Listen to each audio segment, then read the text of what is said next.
Okay. Hi, everybody. It's your friendly neighborhood professor, Dr. Schultz, Josh Schultz, and I'm here to just give you a brief overview of what the end of the course expectations look like. And I want to preface this with giving you a little bit of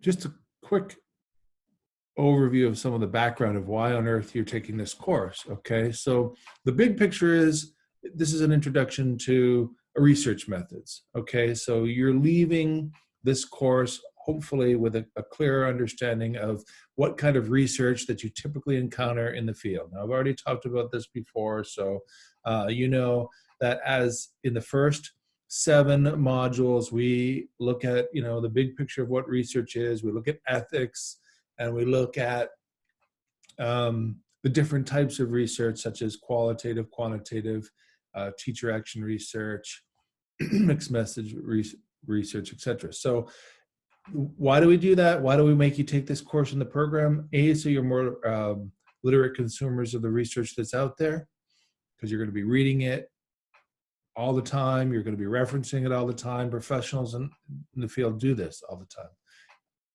More practical and more immediate is that you have a capstone experience for your MS-Ed program. And that's going to have you engage with literature in a lot of different ways.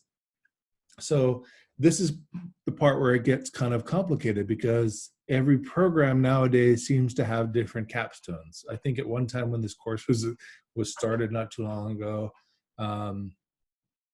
everyone kind of finished a thesis, but now that's not necessarily the case. Some folks may do professional portfolios, some folks may do an actual thesis, which is helpful if you're going to a doc program, or if that's just something you want to do. You may do a professional project, which you're looking at curriculum, etc.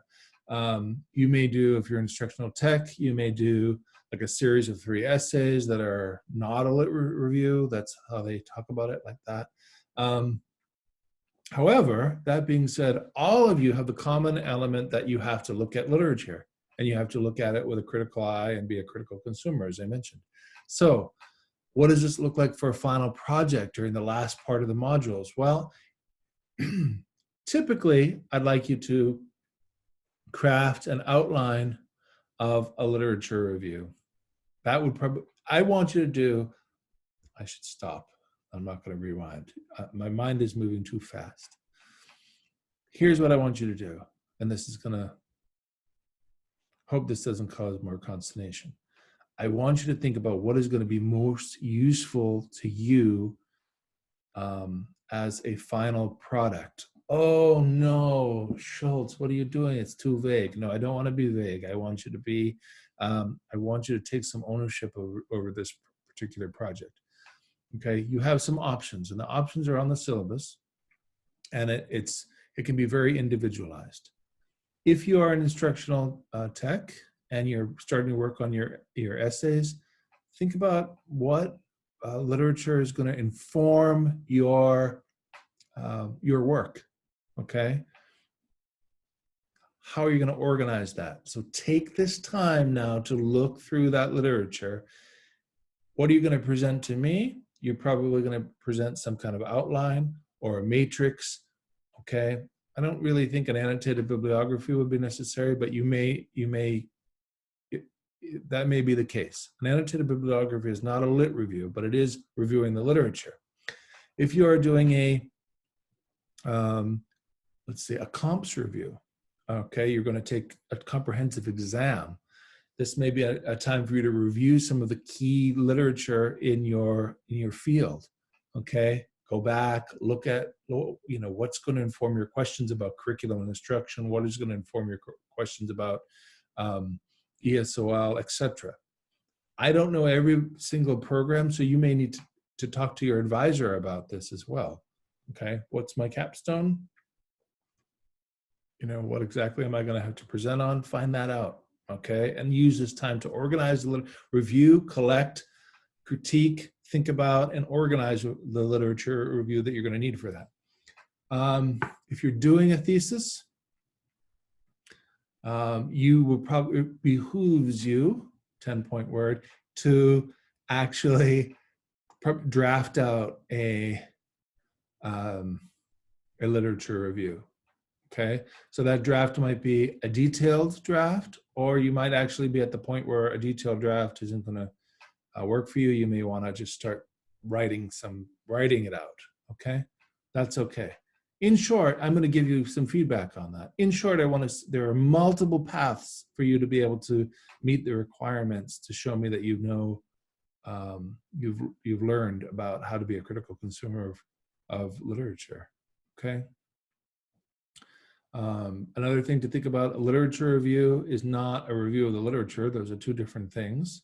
Okay, I'm going to, in the modules, there is going to be a module about what literature reviews are. A, because you may read a lot of literature reviews, and B, you may conduct an actual literature review. So it's important to know that. I'm probably forgetting a lot of things. I don't want to confuse you. I know it's hard for students when things aren't completely clear cut. In the past, sometimes all the students have been in a cohort and doing one project. That's fine. In this case, it's not. So don't get too hung up on that. Here's the last final thing I want to tell you. Think about it. It's about the process, not necessarily the product. The product is going to be really up to you based on your needs, because I don't think anybody needs to have their time wasted, right?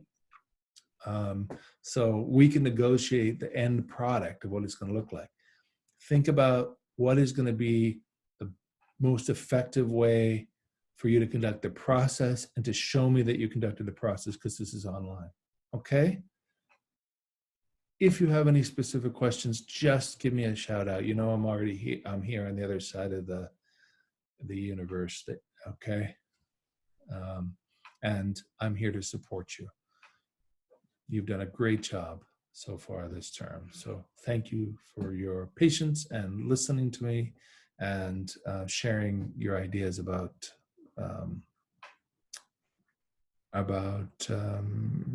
educational research.